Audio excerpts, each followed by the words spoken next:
Hi everyone, welcome back to the channel. As the summer season approaches us, a lot of you will be doing research on what universities you want to go into before the academic year starts. So in today's video, I'll be giving you a complete run through of my personal statement and my portfolio that I used to apply for a bachelor's degree in architecture. Before we move on to the video, if you like content like this, don't forget to like and subscribe so you don't miss out. A little bit of background information. I applied for an undergraduate degree in architecture across 5 different UK universities: UCL, the Bartlett School of Architecture, essentially, University of Manchester, University of Nottingham, University of Edinburgh, and University of Sheffield. I've received offers from all of them apart from the Bartlett. If you're interested in the hows of applying through UCAS, I've made a more detailed video up here, which I will also link in the description box below so you can check it out later. But today's video will be focusing primarily on the content and crafting your personal statement and the portfolio. First, let's start out with the personal statement.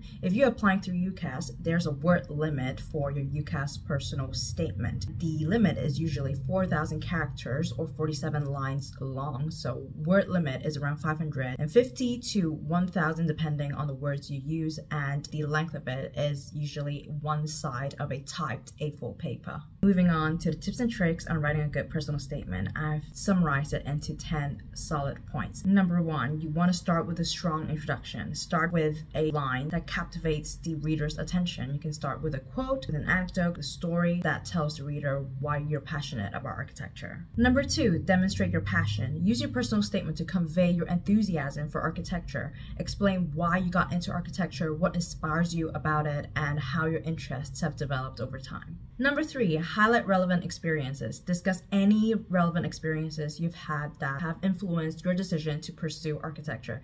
This could be work experiences, internships, volunteering, or extracurricular activities relating to construction, art, or design. Number 4, showcasing your skills and strength. You want to showcase your skills and strengths that are relevant to the degree in architecture. This could be creativity, problem solving, spatial awareness, attention to detail, or proficiency in design software. Number 5 is discuss your academic background. Briefly outline your academic background and achievements, particularly in subjects that are relevant to architecture, such as mathematics, physics, art, design, and technology. Explain how your academic experiences have influenced you and prepared you to pursue architecture as an undergraduate degree. Number 6 is to explain your motivation for applying to a certain university. You want to do research on the architectural program in advance and express interest in why you want to study at their university. Discuss specific aspects of the curriculum, facilities, faculties, and ethos that appeal to you. Number 7, reflecting on your future goals. Share your aspirations and career goals within the field of architecture. Explain why achieving an undergraduate degree in architecture will help you achieve these goals. Number 8, you want to be honest and authentic. Your personal statement should reflect your genuine interests, experiences, and aspirations. Avoid exaggeration or fabricating information, as this can come across as insincere. Number 9 is edit and proofread. Take the time to review and edit your personal statement to ensure clarity and coherence. Check for spelling or grammatical errors and consider seeking feedback from mentors, peers, or teachers. Number 10 is stay within the word limit. Like the UCAS personal statement, a lot of universities also have a word limit for your personal statement, so do adhere to it. Focus on including relevant information and avoid unnecessary details or filler content. Now that we have all the tips wrapped up, let's move on to the example of the personal statement that I've written. Having been surrounded by towering skyscrapers from the moment I was born has led me to discover the profoundness of architecture. I've always wondered how different shapes and materials can be merged to form one breathtaking structure. After learning about the Renaissance in history class, I persuaded my parents to take me to Europe so that I could admire St. Peter's Basilica and also contemporary architecture like the Maxi. This trip has also led to further admiration for the wonderful blend of architectural designs in Macau by the combination of Oriental and Western culture. Moreover, it allowed me to appreciate cultural diversity and inspired me that there are no limitations when it comes to design. Particularly, the idea of witnessing a concept or draft evolve into a reality that will be remembered and dwelled in by many is also an alluring reason why I strive to study architecture. To gain more knowledge in the architectural aspect, I spent many days in the library reading books on architecture, which included topics on materials, architectural styles, and famous architects. I watched programs about the thought processes of renowned architects like Frank Gehry and Zaha Hadid. In addition, I have subscribed to many architectural and urban planning pages on social media to receive up-to-date news in these fields. Engrossed by colors and shapes, I have developed a special sense in art at a very young age, which led me on a journey where I won the championship in various art contests. I loved doing impromptu drawings of things that caught my eye and kept developing the drawing until it was as unique as possible. Art to me is creating something unique. Breaking through constraints and unleashing creativity is also what art is about. As skills and techniques are also important when creating art, I have joined multiple classes to get more practice, which help increase my ability to draw freehand sketches as needed when studying architecture. Apart from aesthetics, I've noticed that practicality is also an important factor in constructing a successful infrastructure. The tensile and compressive strength of materials must be considered when constructing structures of different shapes or sizes for it to remain upright. Further enhance my scientific knowledge and critical thinking, I've chosen to take physics, pure mathematics, and chemistry as my A-level subjects after achieving excellence in their respective IGCSEs. To gain exposure in these fields and adaptation to the university learning environment, I've also taken initiatives and have been gratefully selected as one of the students to participate in the Summer Institute 2018 held by the Chinese University of Hong Kong and was given the Merit Award. Grandiose, praiseworthy structures were never constructed in solitude. Exploiting synergy and collaboration is what will direct a project towards success. As a libero in my school volleyball team, I have the ability to communicate and cooperate effectively with teammates so as to maximize the outcome of their potential. Apart from cooperating with athletes, I've also established good rapport with my peers by demonstrating leadership in various STEM-related group projects. Leading my team to triumph in the secondary students' fun science competition in 2014, I've gained a better grasp of time management and skills to ignite spirit among team members. These leadership and communication skills can surely benefit me when I engage in group projects in the future. After finishing the Bachelor of Social Science Architectural Studies, I plan to study the Master of Architecture so as to pursue my life goal as an architect. Being a successful architect not only requires creativity and design skills, but also exceptional determination, hard work, and exposure to many different projects. Therefore, I would like to get involved in a variety of projects, both domestically and internationally, to broaden my horizons. To be admitted into your esteemed university would be life-changing for me, as your renowned school has thought-provoking professors, possesses world-class facilities, and owns an exceptional academic ambience, which would ensure a fruitful learning experience. Considering my experiences and conviction to excel in what I do, I believe there is much that I can offer at your prestigious university. It would be a great honor if I can pursue my tertiary education at your reputable university to realize my passion and vision in architecture, both academically and professionally. And that's my personal statement, which took me a few months to write because there's reviewing, editing, and more reviewing and more editing. Moving on to the portfolio part. I have 10 important tips for you to be aware of when putting together your portfolio. Number 1 is to showcase your best work. Your portfolio should be a selection of your strongest projects. Choose pieces that demonstrate creativity, technical skills, and your understanding of design principles. Number 2 is to include a variety of projects. You want to show diversity in your portfolio by including projects such as sketches, drawings, paintings, models, digital renderings if possible. This shows your versatility as a designer. Number 3 is to highlight the process. Don't just include the final product. Include sketches, iterations, concept development that showcases your understanding of a design process, your creativity, and problem-solving abilities. And number 4 is to include personal projects. If you've undertaken any personal projects or competitions outside the classroom, you want to include them in the portfolio. This shows that you have initiative and passion for studying architecture outside the classroom. Number 5 is to showcase technical skills. Now, this is not relating to architectural details or technical parts of architecture, but the technical part of art. You want to showcase that you can get the perspective of sketching correctly, you understand light and shadow, you understand proportions. So do showcase that in the portfolio too. Number 6 is use clear presentation. Organize your portfolio in a clear and visually appealing manner. Use consistent formatting, typography, and image resolution throughout. Make sure your portfolio is easy to read, navigate, and understand. Number 7 is to provide context. Include a brief description for each of the projects to explain the context, the concept, and your role in the project. This helps admissions tutors understand your thought processes and your contributions. Number 8 is to include non-architectural projects. You haven't been to architecture school yet, so they don't expect you to know anything about architecture. So if you have any skills or interests just relating to art in general, like photography, sculptures, graphic design, include them in your portfolio to demonstrate your multidisciplinary abilities. Number 9 is to tailor your portfolio to the school. Research the architectural program you're applying for in advance and tailor your portfolio accordingly. Highlight projects or skills that align with the school's ethos. For example, the Bartlett is more abstract, so you might want to create more creative work and put it in that portfolio, whereas University of Bath is more technical, so you want to showcase your technical side a bit more in the artwork. Number 10 is to seek feedback. Before finalizing your portfolio, you want to seek feedback from your friends, your family, your teacher, professionals in your personal life, and also in the field of architecture if you have any. It can provide valuable insights and give you critical points for improvement. And now let's talk about the specific requirements for the portfolio submission to apply for an undergraduate degree at the University of Manchester. The assignment was for us to create a website containing all of our portfolio artwork alongside with some of the answers to the questions that they've provided us. They've given us a link to the online platform, and since website design isn't my strongest suit, I just picked a template and went with it.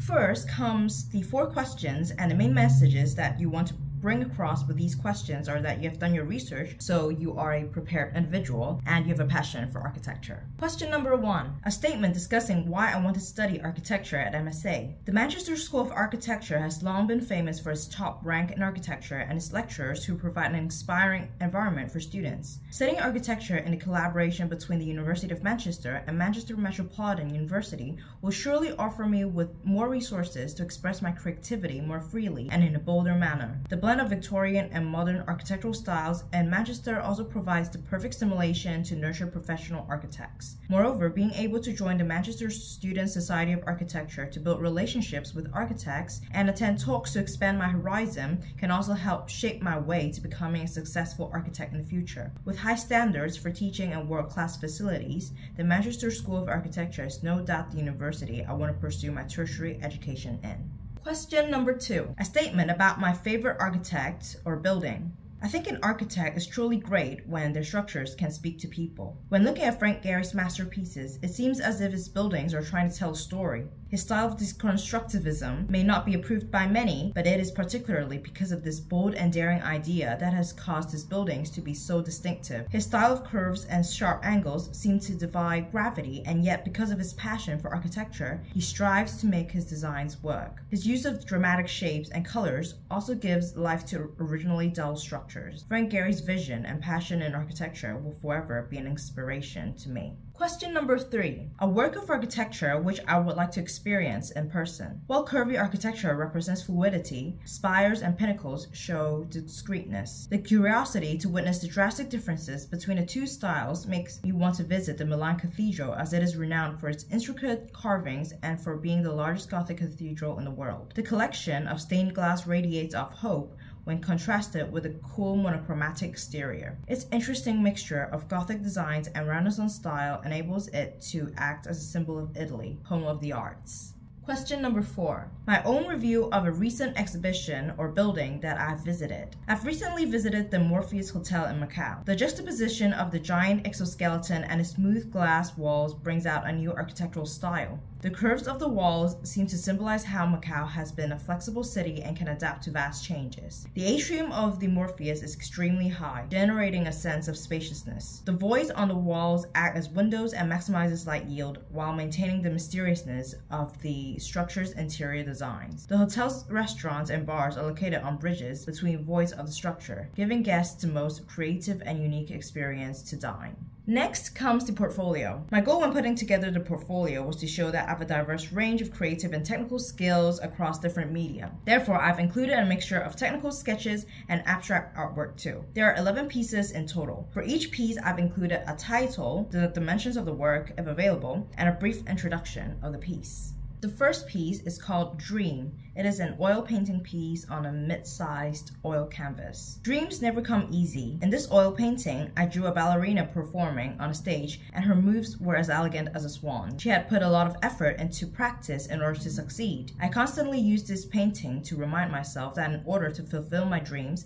I have to persevere and never give up. The second piece of artwork that I put in is observational sketches of structures in Macau, and the size is 42 cm times 29.6 cm. As a Macau resident, I've always been intrigued by the delicate designs on buildings. Therefore, I did drawings and some research on Macau structures over the summer holidays. The pencil sketch is the Macau Post Office. It has been there for a long time, and its distinctive Portuguese architectural style set it aside from the buildings in the same area. The third piece is also a piece of observational drawing on a piece of A3 paper. I've always been fascinated by the random mix of colors on an oil painting palette, so I decided to draw it along with some other painting brush, oil, and paint using oil pastels. The fourth piece of artwork is also on a piece of A3 paper. It's called Toxic, and it's a pencil sketch. This drawing aims to criticize how gambling and prostitution will slowly kill a place's economy or future, as its growth is based on the bad habits of people. I paid extra attention to the casino chips and also the shadows of the breast to bring out the contrast. The scales of the snake were also drawn with large light and shadow comparison to show details of each scale. The next piece is a 3D model, which I did